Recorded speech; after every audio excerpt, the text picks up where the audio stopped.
घर की औरत पार्ट 2। मीना याद है ना आपको, जिसके ससुराल में ससुर और पति कैसे उसका और उसकी सास का अपमान किया करते थे।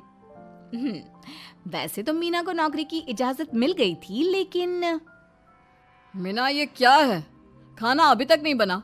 कब से मैं यहाँ बैठा हूँ कि नाश्ता कर लूँ। बस 2 मिनट, वो ऑफिस की एक ईमेल करनी है। तभी ससुर जी आ जाते हैं। मैंने कहता था, जिस दिन ये फीमेल ईमेल करने लगेगी घर नहीं चलने वाला। तभी सास हाथ में नाश्ते की प्लेट ले आती है। ये लो, सभी उपमा खाओ। गर्मा गर्म स्वादिष्ट उपमा देखकर वाह माँ जी, 2 मिनट में ये कमाल, क्या बात है। वो आता है ना रेडी टू ईट वाला पैकेट, वही बनाया है। स्वाद बता बहू कैसा है। कल तक जो बीवी पति के नाम से ही कांपती थी, बहू के आ जाने के बाद कैसे उड़ रही है, ये देखकर ससुर जी को आ जाता है गुस्सा। हाँ, पैसे तो पेड़ पर उगते हैं ना, या तेरा बाप दे जा रहा है जो बैठे बैठे पैसे खर्च कर रही है। अरे जरा शरीर चला लिया कर, वरना पता है ना जब मेरा हाथ पड़ेगा तो कैसे काम करती है तू। बहू बेटे के सामने खुद का अपमान सास बर्दाश्त नहीं कर पाती और रोती हुई कमरे में चली जाती है। क्या पापा, क्या जरूरत थी माँ से ऐसे बात करने की? सुबह से कुछ नहीं खाया है, अब जब खाना आया तो रुला दिया आपने। चलिए देखते हैं माँ कहाँ गई। मेरी जूती भी ना जाए उस पागल औरत को देखने। अरे क्या गलत काम मैंने? बस यही ना कि भाई पैसे बचाओ। अरे कमाने बाहर निकले ना तब पता चले कि कैसे हड्डी गल जाती है। बात तो सही कह रहे हैं पिताजी, माँ को तो बस पैसे उड़ाना आता है। अरे पर माँ ने तो सबके लिए नाश्ता ही बनाया था ना, कौन सा खुद के लिए गहने खरीदे थे। खैर, बहू समझ जाती है कि सारा मामला कमाई का ही है, क्योंकि सास कुछ करती नहीं, कुछ कमाती नहीं, तो ससुर जी उन पर हावी रहते हैं। फिर क्या था, अब थी बारी बहू की। माँ जी, दरवाजा खोलिए, देखिए मैं उपमा लेकर आई हूँ, गर्मा गर्म खा लेते हैं। सास कमरा खोल देती है। सामने खड़ी होती है बहू, हाथ में उपमा की प्लेट लेकर। बहू सास की सूजी आंख देखकर समझ जाती है कि मामला गड़बड़ है। वो बात पलटते हुए कहती है, माँ जी वो आपकी काली साड़ी पर काला ब्लाउज है ना, वो प्लीज मुझे दीजिए। मुझे कल ना काली साड़ी पहनी, लेकिन कोई ब्लाउज ही नहीं है। सास बहू की बात में अपना गम भूल जाती है। हाँ बहू, क्यों नहीं, वो तो मैंने अपने हाथों से डिजाइन किया था। चल अभी निकाल कर देती हूँ तुझे। सास बहू को ब्लाउज निकाल कर दे देती है। फिर अगले रोज, माँ जी आज तो ऑफिस पे कमाल ही हो गया।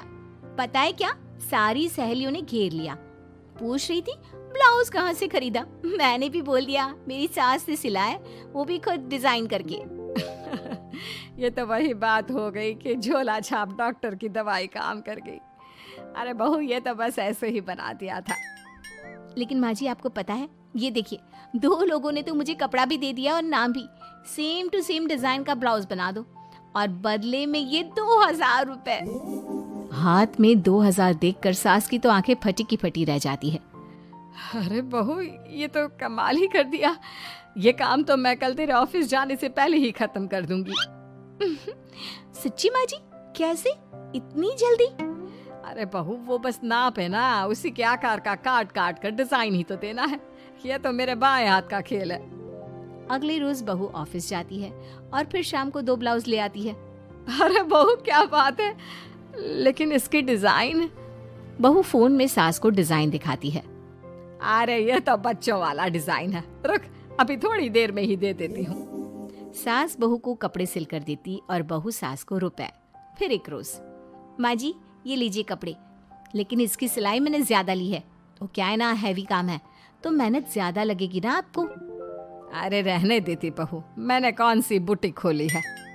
बहू को सास की बात में दम लगता है और वो कुछ सोचती हुई निकल जाती है। वो कमरे में बैठी होती है कि उसके ससुर की जोर जोर से चिल्लाने की आवाज आती है। फिर फिजूल खर्ची। अरे तुम्हारे जैसी बेकार नाकाम काज करने वाली औरत कब पैसे की कीमत समझेगी।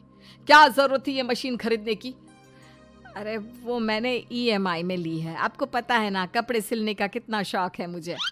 हाँ तो क्या दर्जी बनोगी, लोगों को पकड़ पकड़ कर नाप लोगी? अरे कुछ तो शर्म करो। तभी बहू आ जाती है, उसके हाथ में चाबी होती है। माँ जी ये चाबी, मैंने चौराहे में आपके लिए बुटीक खुला है, पैसा लोन से लिया है तो काम करके आप चुका देना। और हाँ माँ जी, कल उद्घाटन है तो 11 बजे दुकान में पहुँच जाना, पूजा में आपको ही बैठना है। ये सुनकर ससुर जी आग बुबला हो जाते हैं। कहीं नहीं जाएगी ये, इस घर की औरतें बाहर नहीं निकलती। तू तो इंजीनियर है इसलिए तुझे इजाजत दे दी, लेकिन ये तेरी सास 4 अक्षर नहीं आते इसको। अरे रहने दे, क्यों पैसा बर्बाद करवा रही है। सास को डांटने की आदत ससुर जी को जो लग चुकी थी। सास बहू की ओर देखती है। तो माँ जी कल वक्त से तैयार रहना।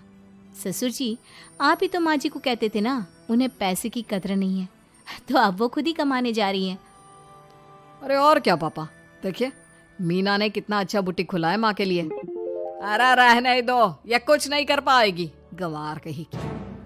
ससुर की रजामंदी ना होने के बाद भी सास काम करती है, लेकिन ससुर भी ससुर होता है। एक रोज सास देर से घर आती है। कहाँ घूम रही थी? या कोई वक्त है घर आने का? घर का ठेका क्या आप मर्द लेंगे? अब लगोगी रसोई में, क्योंकि तुम्हारी बहू रानी भी नहीं आई अभी तक। पापा आज बाहर से ही मंगवा लेते हैं। आज बहुत ज़्यादा काम था, किसी की शादी का पूरा कपड़ा सिलना था।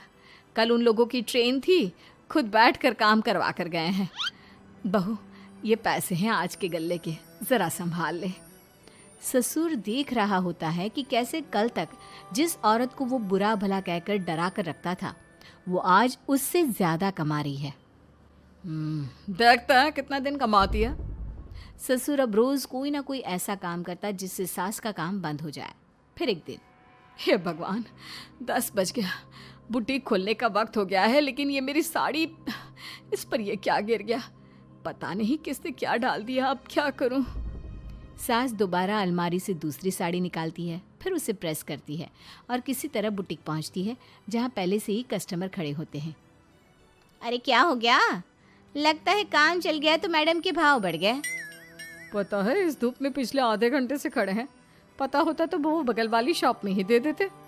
अरे अरे माफ़ करिएगा, वो क्या हुआ ना, तैयार होकर निकल ही रही थी कि साड़ी में सॉस गिर गया। दोबारा साड़ी चेंज की तो आप आई। ठीक है, लेकिन अब आ गई है तो ज़रा जल्दी से कपड़े दे दो, हमें जाना है। सास को कस्टमर की बात बुरी लगती है, लेकिन क्या करती, वो जल्दी से सभी को सारा सामान देकर विदा करती है। सारा दिन काम करती है। वो निकल ही रही थी कि एक कस्टमर आती है। जी वो मेरी साड़ी है ना शादी की, उसका लहंगा बनवाना है। हाँ हाँ क्यों नहीं, बनवा लो। शादी की साड़ी के साथ इमोशंस जुड़े होते हैं। बिल्कुल सही बोला आपने, परसों मेरी शादी की सालगिरह है तो ज़रा बना देना। अरे नहीं, इतनी जल्दी कहाँ तैयार होता है शादी का लहंगा, कम से कम 4 दिन तो। देखिए आप 2 दिनों में जितना कमाती है ना वो मैं आपको 1 दिन में दे दूंगी। बस मेरी ये शादी की साड़ी का लहंगा बना दीजिए। सास को भी अब पैसे की लालच आ जाती है। वो सोचती है कि वैसे भी कोई अर्जेंट काम नहीं है तो वो मैनेज कर लेगी। अब ठीक है, नाप दे दीजिए। औरत नाप देकर वहाँ से चली जाती है। सास सोचती है कि घर जाकर रात में काम करेगी। ये सोचकर वो उस औरत की शादी की साड़ी घर ले आती है। वाह, अब काम घर पर भी ले आ रही हो। हाँ लेकिन घबराइए नहीं, घर के काम में कोई असर नहीं होगा। सास घर का काम करती है, बहू के साथ खाना बनाती है, खिलाती है और फिर।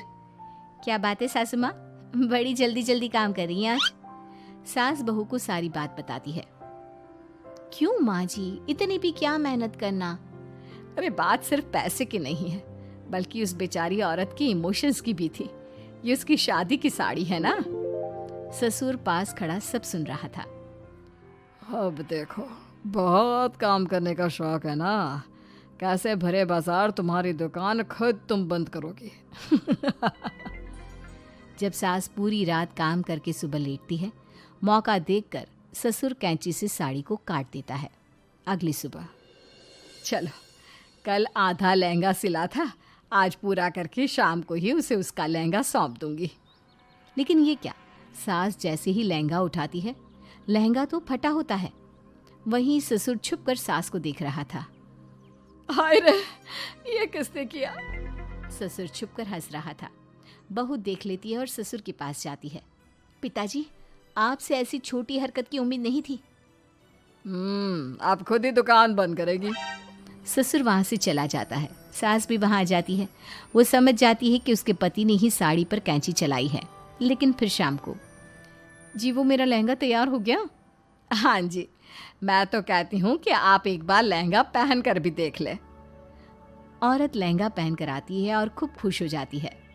अरे ये लहंगा है ना अंकल जी कमाल का, आंटी जी ने बनाया है, बिल्कुल लेटेस्ट डिज़ाइन। औरत सास को ढेर सारे पैसे देकर चली जाती है।